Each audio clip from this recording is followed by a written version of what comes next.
একটা জিনিস নোটিস করেছো? খিদের সময় কেন খাবারের রিলস আসে? আমি জানি না কেন আসে, তবে আমারও এসেছে এত কেকের রিলস। তা দেখে তো কেক খাওয়ার ইচ্ছে মাথায় আমার চড়ে বসে, কিন্তু কি আর করা যায় এত রাতে। ঝটপট বাড়িতে থাকে হ্যাপি হ্যাপি বিস্কুট, সেটা দিয়ে বানাতে বসি কেক। কিন্তু তখন অনেকটাই রাত, কাকেই বা বলি, আমিও নিজে জানি না বানাতে। তো প্রথমে ইউটিউবে ভিডিও দেখে বিস্কুটটা গুঁড়ো করে নিই, তারপরে মাকে ডাকি। মা তো এত রাতে একদমই রাজি হয় না।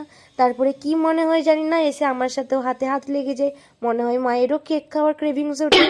দিয়ে মা এখানে তো কেকের ব্যাটার তৈরি করে, এবং তারপরে মা এখানে পুরোটা বানায়, আর আমি বসে বসে শুধুমাত্র ভিডিও বানাই। তারপরে এখানে অ্যাড করে বেকিং সোডা, না পাউডার। দেন এখানে ব্যাটারটাও রেডি হয়ে যায়। তারপরে দেখতে থাকো একটার পর একটা কীভাবে মা প্রসেসে বানাই। আর আমি যদি কেকের রেসিপি বলি, একটা বলবো তো একটা বলবো না, কারণ আমি তো জানিই না। তো চলো এখন কেকটা হোক। কেকটা দেখতেই পাচ্ছ একদম হয়ে গেছে।